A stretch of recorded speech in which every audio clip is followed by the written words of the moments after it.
Dieu, nous te disons merci. Reçois la gloire, l'honneur, reçois la louange, reçois la puissance, reçois la majesté.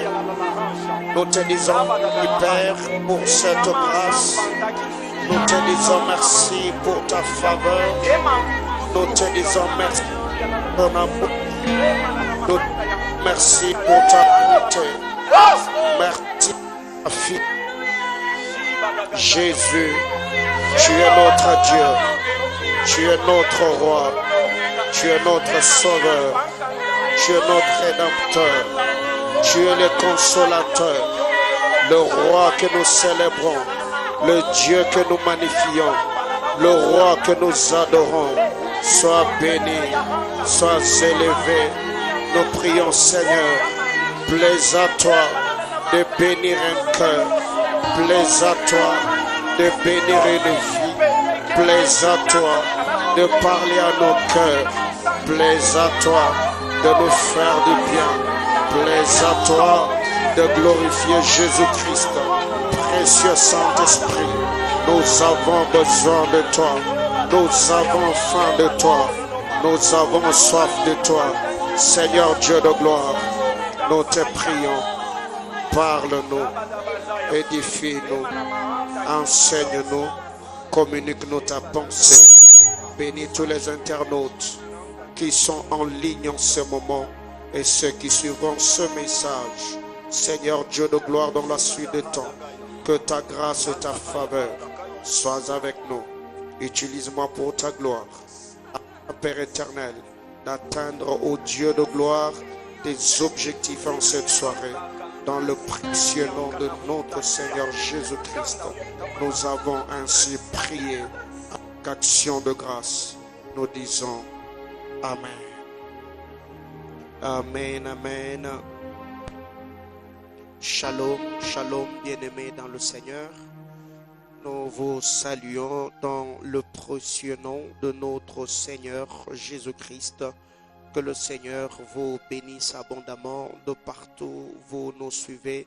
Que la grâce et la faveur du Seigneur soient avec vous. On va lire la parole de Dieu, mais avant de le faire, nous vous prions encore une fois de partager au max la vidéo, inviter d'autres amis, et je crois qu'en cette soirée, le Seigneur a encore des choses à nous dire. Marc chapitre 10, 17. Est-ce que vous pouvez changer les sons, ça sent... Marc chapitre 10, le verset 17, la Bible déclare: comme Jésus se mettait en chemin, un homme accourut et se jetant à genoux devant lui. Bon maître, lui demanda-t-il, que dois-je faire pour hériter la vie éternelle? Comme Jésus se mettait en chemin, un homme accourut et se jetant à genoux devant lui. Bon maître, lui demanda-t-il, que dois-je faire pour hériter la vie éternelle? Bien-aimés dans le Seigneur, par la grâce de Dieu, nous sommes en train de parler de la loi de l'héritage, la relation qu'il y a entre père et fils, et nous mettons plus d'emphase sur l'héritage spirituel. Et depuis le dimanche, par la grâce de Dieu, nous sommes en train de parler sur comment hériter d'un père, comment bénéficier de la grâce, de la faveur qui repose sur son père dans la foi. Pour le dimanche, par la grâce du Seigneur, nous avons parlé de deux lois. Nous avons parlé premièrement que nous devons servir.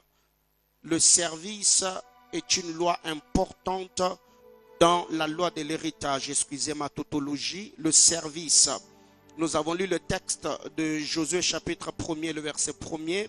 1 Samuel chapitre 3, le verset 1er. 1 Roi 19, le verset 21.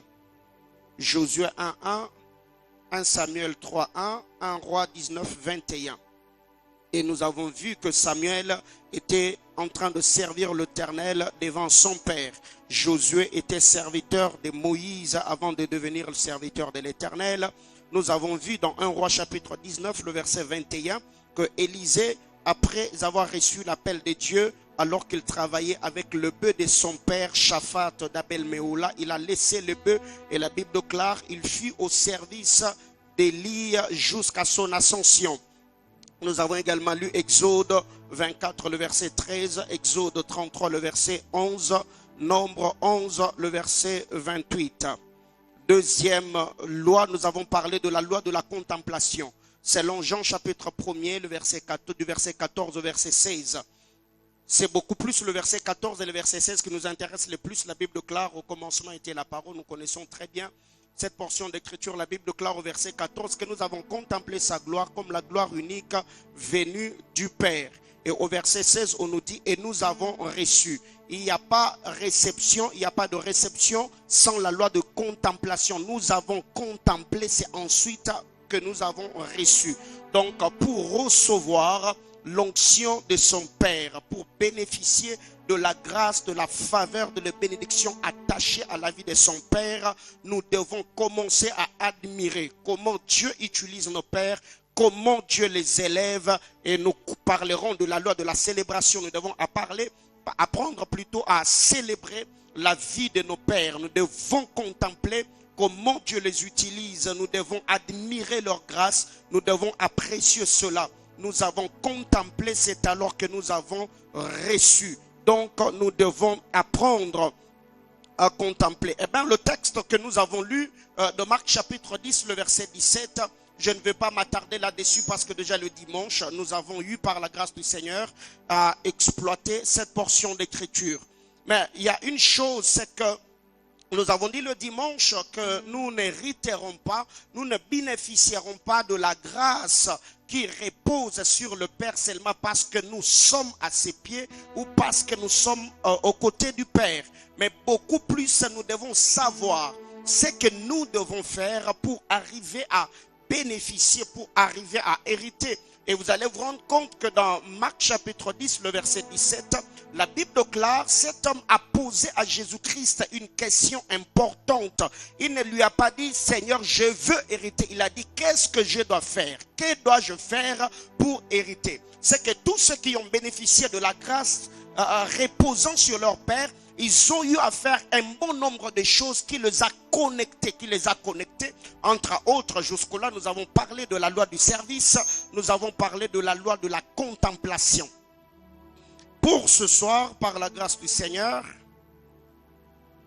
on va lire 2 Rois chapitre 5, le verset 26. 2 Rois 5, 26. La Bible déclare, mais Élisée lui dit, mon esprit n'était pas absent lorsque cet homme a quitté son char pour venir à ta rencontre. Est-ce le temps de prendre de l'argent et de prendre des vêtements, puis des oliviers, des vignes, des brebis, des bœufs, des serviteurs et des servantes? Mais Élisée lui dit, mon esprit n'était pas absent lorsque cet homme a quitté son char pour venir à ta rencontre.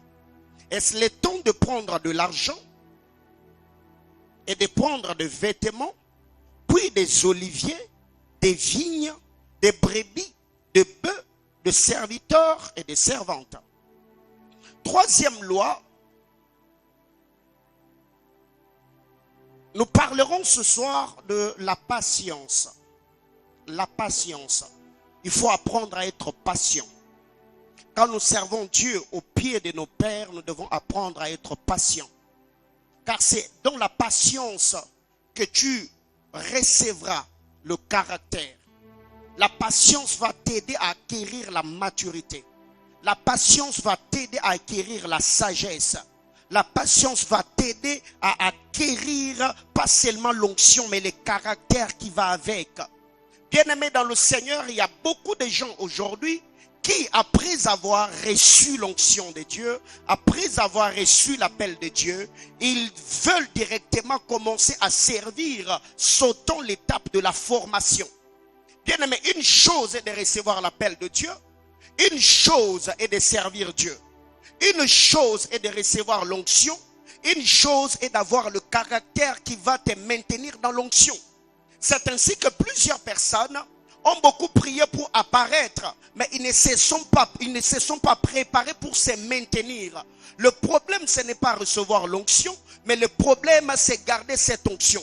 Le problème, ce n'est pas recevoir l'appel, mais le problème, c'est recevoir le atouts et la formation qui va avec.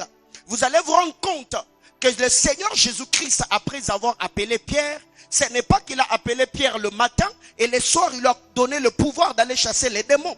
Pierre a fait 3 ans au pied du Seigneur.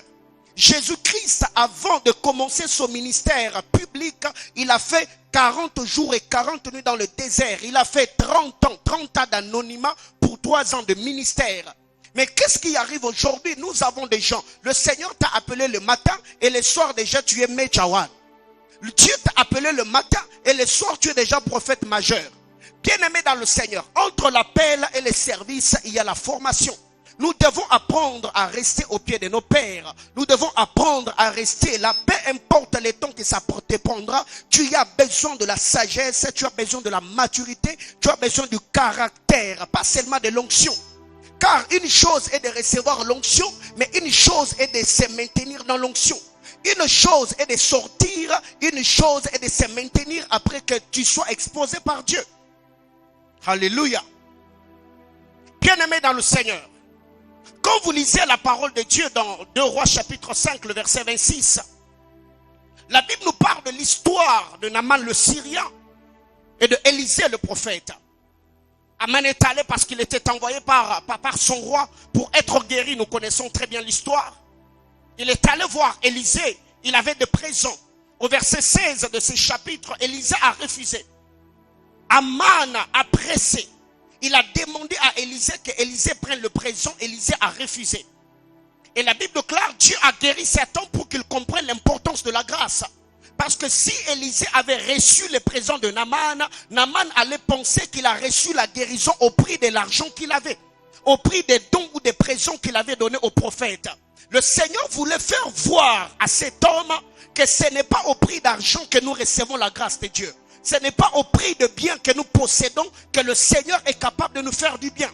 Mais qu'est-ce qui arrive? Alors que le Père a refusé de recevoir le présent, le Fils s'est pressé de recevoir ce que le Père avait refusé.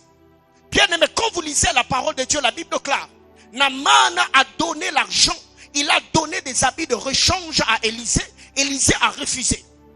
Et quand Naaman est parti, la Bible déclare, Géasi a suivi Naaman. Il a menti au nom de son père. Il a inventé des visiteurs qui n'existent pas. Il a dit à Naaman, il y a des fils de prophètes qui sont venus rendre visite et mon père m'a envoyé alors que ce n'était pas vrai. Géasi n'était pas patient. Et c'est que j'aime la perception prophétique et spirituelle que Élisée avait. Élisée a quitté le présent, il s'est projeté dans le futur et il a vu des choses que Géasi était prêt à faire. Et entre autres, il est en train d'étaler ces choses ici en lui disant, est-ce le temps de prendre de l'argent et des vêtements? C'est ce que Géasi avait pris dans le présent. Mais Élisée quitte dans le présent et il projette Géasi même dans le futur. Donc après avoir pris l'argent et les vêtements, donc Géasi devait passer à un autre niveau. De prendre des oliviers et des vignes, des brebis et des bœufs, de serviteurs et de servantes. Pourquoi? Il a voulu recevoir du ministère sans pour autant payer le prix. Il a voulu bénéficier de ce qui entrait dans le ministère de son père sans pour autant lui-même être préparé pour prendre la relève. Bien-aimé dans le Seigneur, Pierre a fait 3 ans au pied du Seigneur. Dans le système LMD, je dirais que Pierre était licencié en théologie. Il a fait 3 ans au pied du Seigneur. Paul a fait combien de temps au pied de Gamaliel? C'est que vous allez vous rendre compte qu'aujourd'hui, ce n'est pas parce que le Seigneur t'a appelé, ce n'est pas parce que Dieu t'est apparu, qu'à peine le Seigneur t'est apparu le matin et le soir directement tu commences une œuvre. Non! Nous devons être patients. Et en lisant la parole du Seigneur dans Nombre, la Bible déclare, Josué était serviteur de Moïse dès sa jeunesse. De sa jeunesse. Beaucoup de fils aujourd'hui ne sont pas patients. Ce n'est pas parce que l'onction de Dieu est venue sur toi que directement le Père doit t'exposer. C'est ainsi qu'il y a des rébellions dans les églises aujourd'hui. C'est ainsi qu'il y a des églises qui naissent de gauche à droite. C'est ainsi que nous avons des ministères ça et là. Et ces ministères n'ont pas pour but de gagner les âmes. Nous faisons la pêche dans l'aquarium. Et vous allez vous rendre compte que dans ces deux soi-disant ministères de jeunes, ils réunissent que le chrétien. Ils travaillent avec le chrétien, les enfants de Dieu d'église X et église Y. Alors que si tu as l'appel de Dieu, fais un travail apostolique. Gagne les âmes, affermis-le, perfectionne-le selon la parole de Dieu. Bien-aimé dans le Seigneur, dans la loi de l'héritage, pour hériter d'un père, il faut être patient. J'entends quelqu'un dire avec moi, Seigneur, donne-moi la patience. La parole de Dieu dans le texte d'Ecclésiaste chapitre 3, la Bible déclare, il y a un temps pour toute chose. Car celui qui saute les étapes, celui qui brûle les étapes, sera brûlé par les étapes. Bien-aimé dans le Seigneur, la formation que tu fais aujourd'hui te rattrapera même dans la gloire. C'est pourquoi nous devons suivre les processus. C'est pourquoi nous devons être patients. Même la parole de Dieu nous demande, il y a beaucoup de textes qui tournent autour de la patience. Nous devons être patients, nous devons rester là. Bien aimé, aujourd'hui il y a d'autres personnes qui pensent que c'est ce que nous sommes en train de faire, le Seigneur nous a appelés hier. Non, non, j'ai 12 ans depuis que Dieu m'a appelé au ministère. J'ai 12 ans. Et cette année, je vais totaliser 6 ans en tant que pasteur. Nous avons payé le prix dans les montagnes, dans le retraite, dans le veillées. Nous sommes en train de lire. Nous avons lu des livres, nous avons suivi des formations et nous continuons à le faire. Mais qu'est-ce qui arrive aujourd'hui? Il y a beaucoup de fils qui ne sont pas patients. Bien-aimé dans le Seigneur, tu ne peux pas hériter d'un père si tu n'es pas patient. C'est ça le défaut que Géasi avait. Élisée lui a dit, est-ce le temps de prendre l'argent? Est-ce le temps de prendre le vêtement?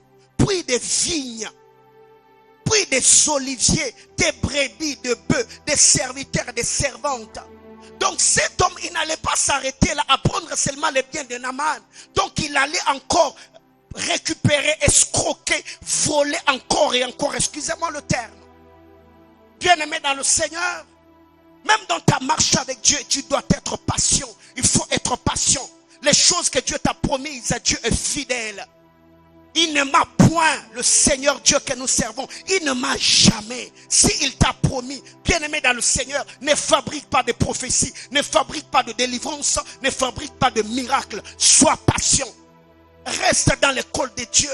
Si Dieu te brise, ne saute pas les étapes. Reste là jusqu'à ce que le Seigneur Dieu de l'univers se souviendra de toi et accomplira des choses qu'il t'a promis. Alléluia. La patience.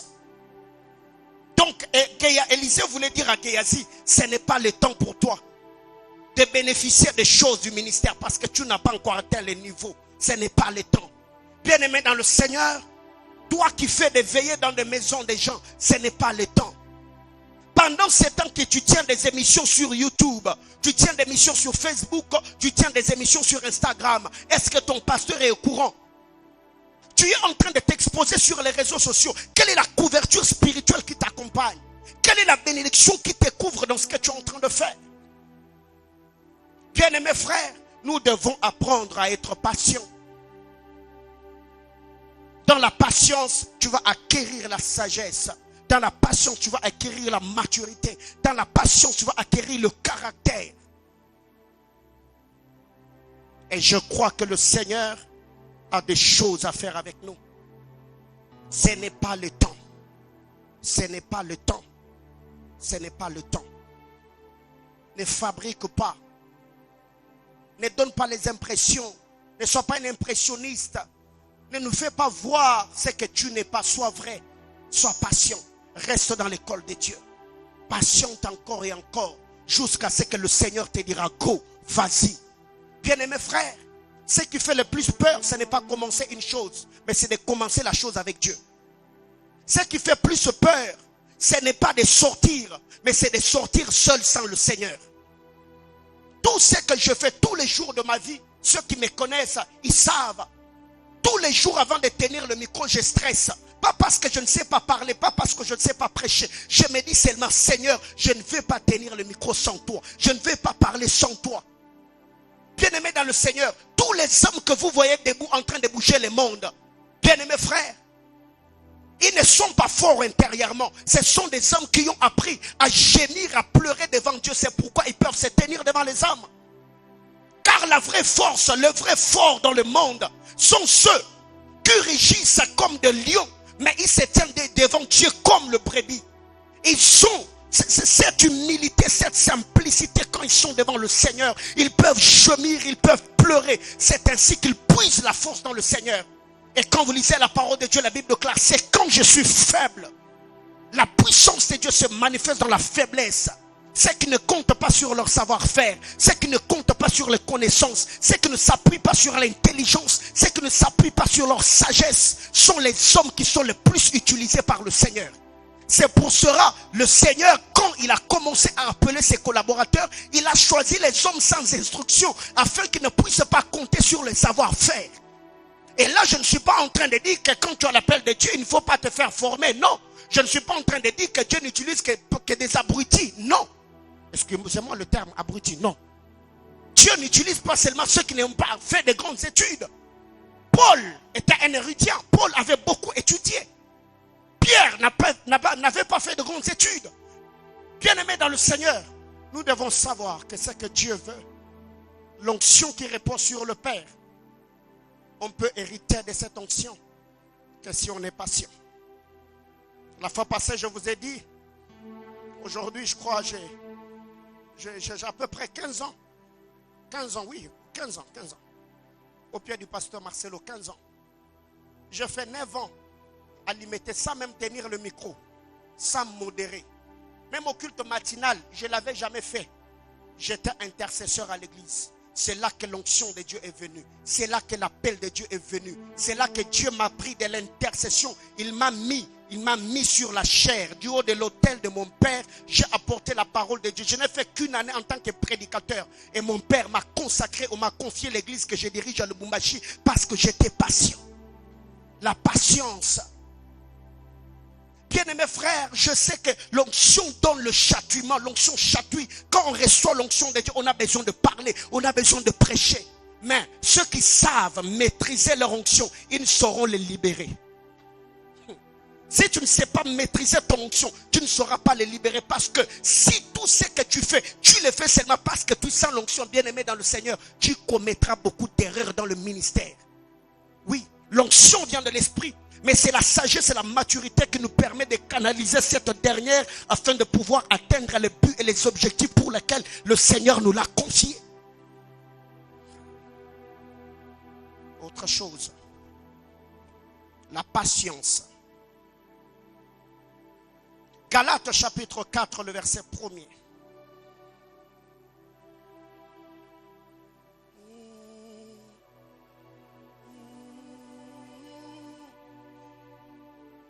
Or, aussi longtemps que l'héritier est un enfant, je dis qu'il ne diffère en rien d'un esclave, quoiqu'il soit le maître de tout. Aussi longtemps que l'héritier est un enfant, je dis qu'il ne diffère en rien d'un esclave, quoiqu'il soit le maître de tout.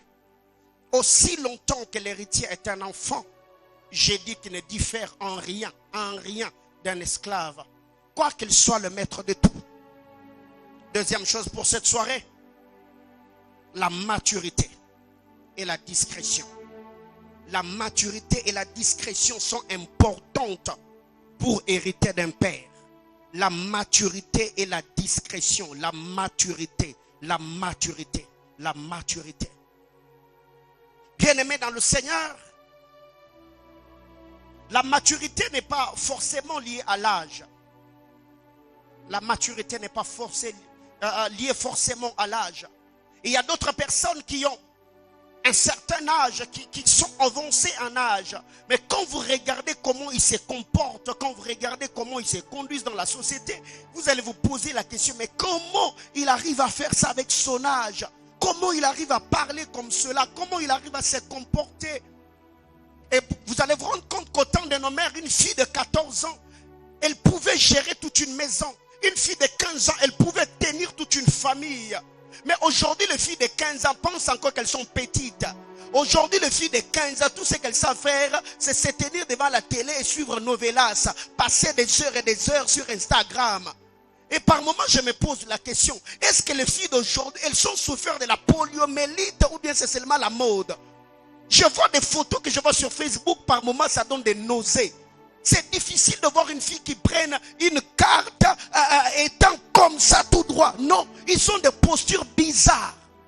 Et tu verras quelqu'un qui vous prend une carte, vous présentant les postérieurs en disant « Jésus est Seigneur ». Quelle est l'idée que tu as derrière ça, ma soeur?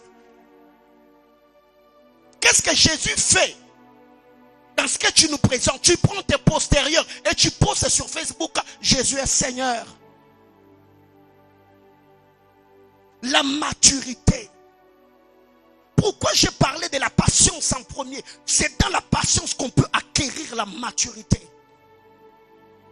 La maturité.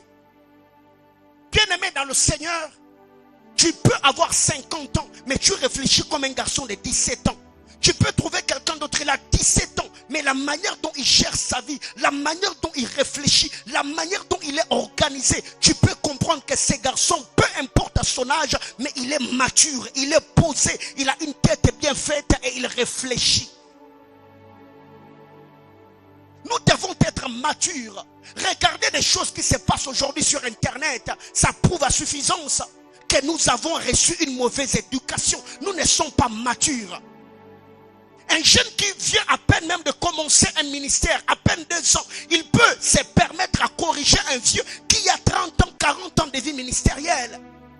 Bien-aimé dans le Seigneur, la longévité dans l'onction n'est pas seulement la prière. La longévité dans l'onction, c'est aussi le respect du sacré. Vieillir dans l'onction, ce n'est pas seulement tes longues heures de prière, ce n'est pas seulement la connaissance des Écritures, ce n'est pas seulement la qualité ou la quantité de ta foi, mais c'est aussi la manière dont tu respectes à ceux qui t'ont précédé dans les champs du Seigneur. Mais aujourd'hui, pourquoi il y a cette guerre sur les réseaux sociaux? Pourquoi il n'y a plus de respect mutuel? Pourquoi ces choses? Pourquoi cette guerre? Le problème, nous avons prié pour que Dieu nous règne. Mais nous n'avons pas demandé à Dieu qu'il puisse toucher notre cerveau, notre cœur et nous aider à voir les choses comme Dieu voit. C'est que j'aime en lisant la parole de Dieu. Jean-Baptiste a envoyé les gens vers Jésus alors qu'il est en prison. Les disciples de Jean-Baptiste ont posé la question au Seigneur.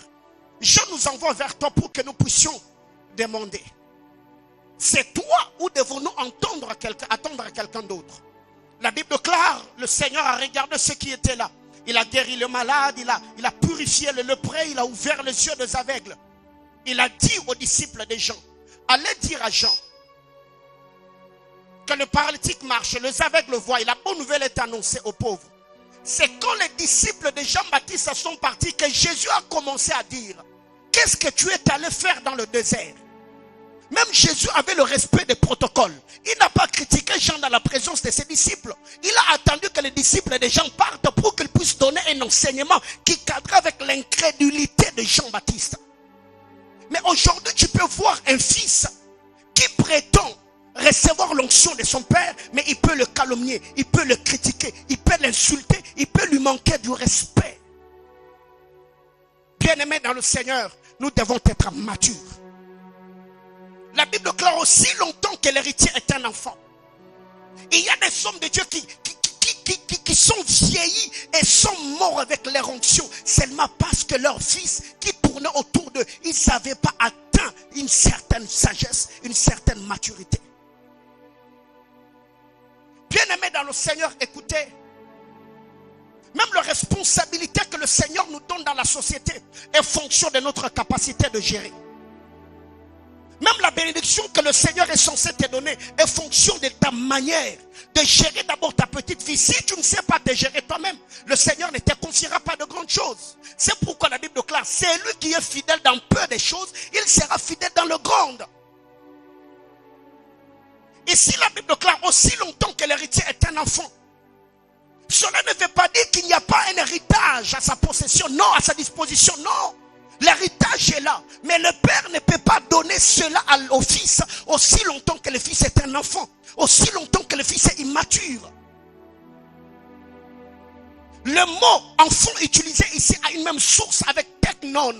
Teknon, ça veut dire c'est quelqu'un qui a un certain âge mais qui n'est pas mature, qui n'est pas sage, qui ne réfléchit pas en fonction de l'âge qu'il a. C'est que nous devons savoir, Dieu attend que nous puissions atteindre une certaine maturité pour que nous puissions bénéficier. Bien-aimés frères, mon fils Zoé, peu importe qu'il soit mon premier-né, peu importe l'amour que j'ai vis-à-vis de lui, si aujourd'hui Zoé m'appelait me dire, papa, donne-moi votre clé de contact, je vais conduire, je l'aime beaucoup, c'est au nom de l'amour que je ne permettrai pas que Zoé tienne le volant. Oui, ce n'est pas parce que je le hais, ce n'est pas parce que je le déteste, non. Ce n'est pas parce que je suis égoïste, non. Je l'aime tellement que je n'aimerais pas le perdre. Il y a d'autres personnes, Dieu ne vous bénit pas, tu es dans le retrait, tu es dans des montagnes. Ma soeur, tu as beaucoup prié, Seigneur donne-moi le mariage. Le Seigneur sait tellement que tu es mal poli, le Seigneur sait tellement que tu es désordonné. Tu ne sais pas d'abord gérer ta petite vie. Comment est-ce que tu géreras un homme? Il y a des garçons qui prient, Seigneur donne-moi une femme. Mon frère, si déjà toi-même tu ne sais pas nourrir ta petite bouche, comment est-ce que tu nourriras une femme? Tu prendras soin d'une femme. Alors j'entends quelqu'un me dire, Seigneur rends-moi mature. Oui, nous avons besoin de la maturité. J'étais en train de dire, pour hériter d'un père, il faut avoir la maturité. Car le vrai père s'investit dans la vie des fils qui ont compris. Oui. Le vrai père ne s'investit pas seulement dans la vie des fils qu'ils aiment. Non, le vrai père s'investit dans la vie des fils qui sont responsables. C'est pourquoi même dans le ministère de Jésus-Christ, vous allez vous rendre compte que Jésus aimait beaucoup Jean, mais Pierre aimait Jésus. Jésus aimait beaucoup Jean, au point même, dans Jean chapitre 13 de la Bible déclare, Jean s'est couché sur la poitrine de Jésus-Christ. À celui qu'on aime, on donne la révélation, on donne le secret, on donne le ministère. Le mystère, on révèle le mystère. Mais à celui qui nous aime, on donne la responsabilité. Oui. Jésus de Nazareth n'a pas remis la clé de l'église à Jean. Non, il a remis à Pierre. C'est lui qui l'aimait. Mais c'est lui que lui aimait. C'est lui que Jésus aimait. Tout ce que Jésus a donné à Jean, c'était la révélation de l'Apocalypse. Je le dis autrement. Le fils qui aime le père reçoit la responsabilité. Mais le fils que le père aime reçoit les révélations. Ça veut dire le père peut faire de toi un confident. Il parle avec toi, il partage avec toi ces moments, ces difficultés, ces réalités, ces révélations. Oui, toi tu as accès à la révélation du père parce que tu es dans son cœur. Mais celui qui porte le père dans son cœur, c'est celui qui aura les grandes responsabilités. Bien-aimé dans le Seigneur, pose-toi la question. Tu aimes le père ou c'est le père qui t'aime? Jésus savait que quelqu'un comme Jean, je ne peux pas lui donner de grandes responsabilités déjà parce que j'ai des penchants, parce que Jean a reçu la révélation venant de Dieu. Il n'a rien dit. Il a couvert son père, il a parlé avec lui, même si le châtiment annoncé par Dieu a fini par tomber sur elle et sur sa famille.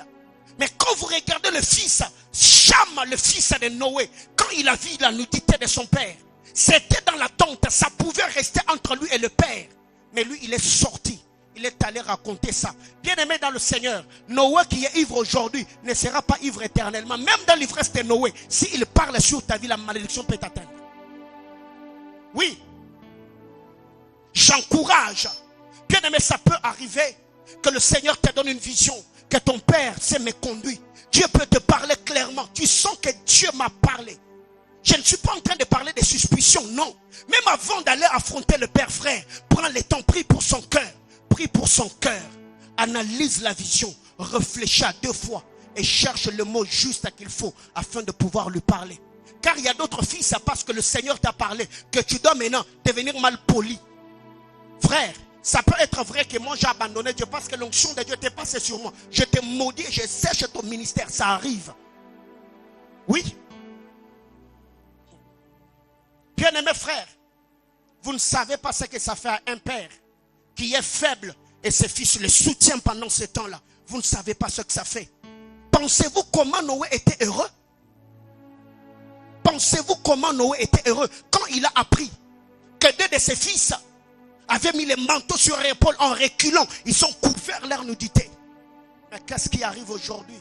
Nous avons des fils qui sont tellement loquaces. Ils parlent trop. La discrétion n'est plus. Bien-aimé dans le Seigneur, tu sais pourquoi tu exposeras ton père? Parce que tu ne l'aimes pas. Pourquoi tu ne l'exposeras pas? Pourquoi tu vas l'exposer? Parce que tu as commencé à le traiter comme imparfait. Alors qu'il est d'abord homme de Dieu. Il est d'abord homme avant d'être de Dieu. C'est la grâce qu'il a fait quitter dans sa dimension humaine pour l'amener dans la dimension divine. Mais par-dessus tout, il est d'abord homme, avec de faiblesses de langage, avec de faiblesses de comportement. Il faut d'abord comprendre qu'il est d'abord homme. Mais il ne faut pas parce que ton père dans sa dimension humaine, qu'il a commis une erreur, que tu dois toucher à sa capacité ou à son onction spirituelle, à son onction divine. Ça peut t'attirer des malédictions. La maturité et la discrétion. Maturité et discrétion. Maturité et discrétion. L'immaturité peut te faire rater une saison. L'indiscrétion peut te disqualifier de la course.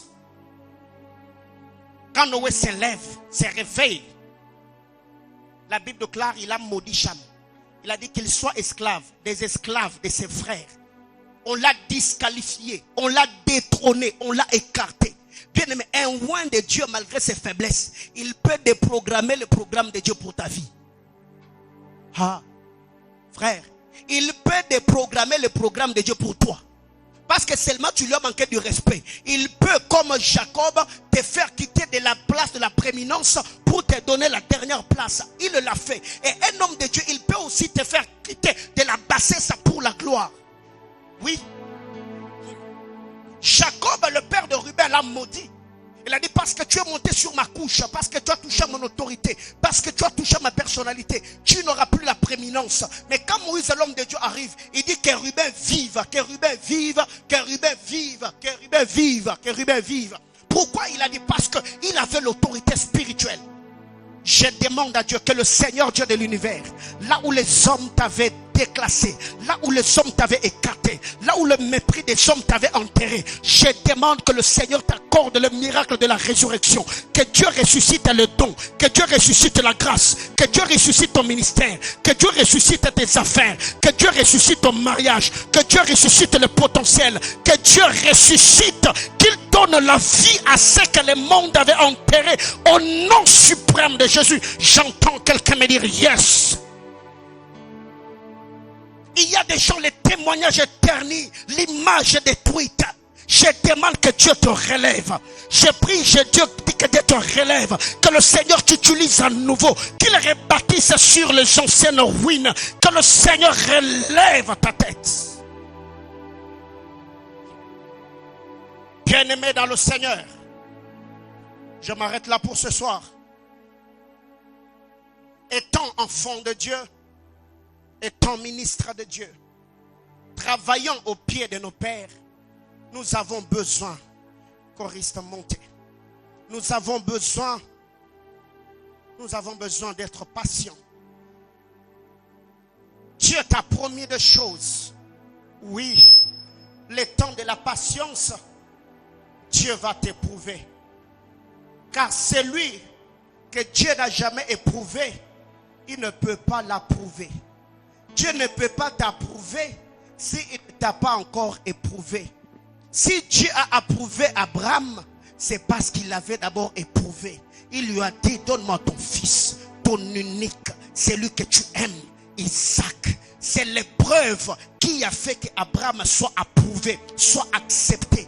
Bien-aimé dans le Seigneur, tu peux traverser des moments difficiles, des temps de brisement. Tu sens que ton père ne t'aime pas, il te rejette, il ne s'intéresse pas à toi. Bien-aimé dans le Seigneur, il est comme un divin potier. Il connaît le potentiel que tu as, il connaît ta destinée, il connaît tes capacités, il connaît tes défauts. Peut-être il s'est dit, si déjà maintenant je donne un grand amour à ces garçons, je vais développer la mollesse, la faiblesse qui est en lui. Il faut que je sois indifférent pour bâtir le leadership en lui, pour qu'il soit un grand leader, pour qu'il soit un homme autonome. Mais parce que tu n'as pas compris le message que le Père te faisait passer dans son silence, tu as commencé à râler. Moi on m'aime pas, moi on me maltraite, moi on me soutient pas, moi on m'a mis en quarantaine. Bien aimé dans le Seigneur, il y a d'autres fils qui sont comme Jean, fils de Zébédée. Il passe sa nuit sur la poitrine de Jésus. C'est lui que le pasteur appelle. C'est lui que le pasteur traîne avec lui. Le jour de son anniversaire, on met le photo sur Facebook.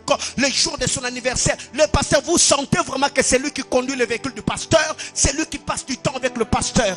Mais peut-être toi tu es Pierre. Lui le Père l'a approché parce qu'il est Jean.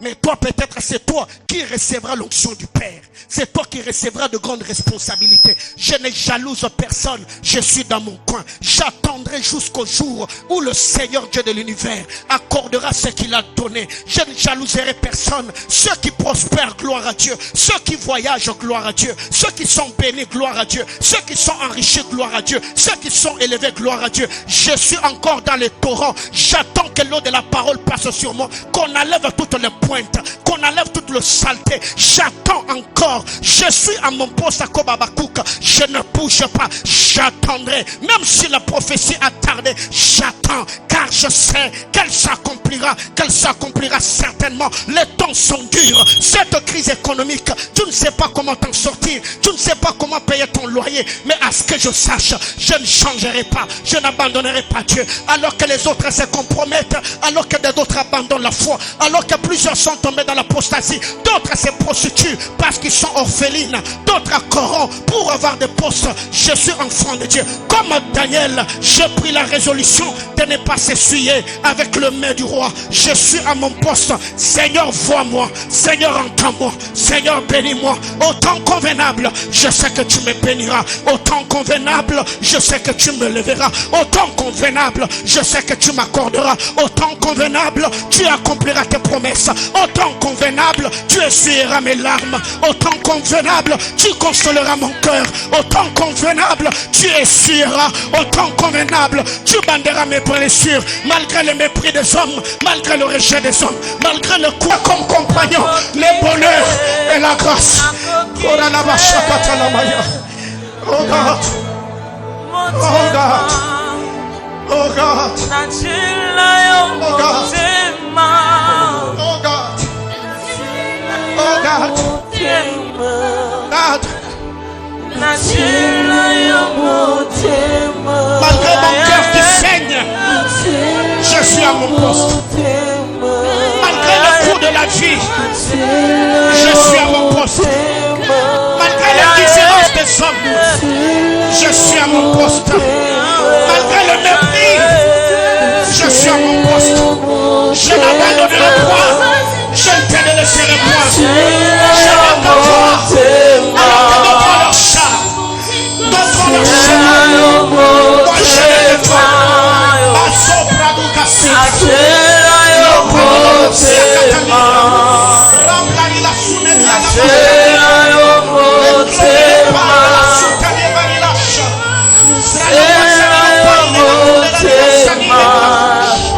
yes.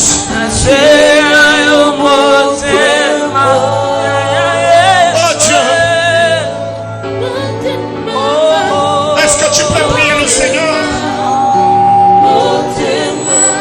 Est-ce que tu peux parler à Dieu?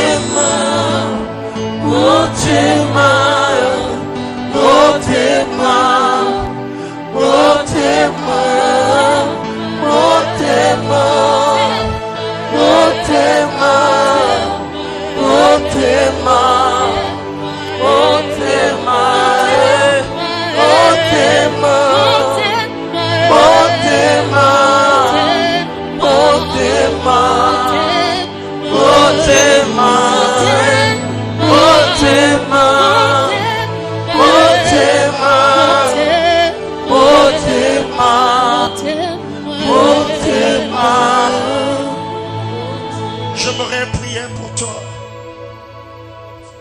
Adonai, le Dieu de l'éternité. Je sais que ce message vient au bon moment pour quelqu'un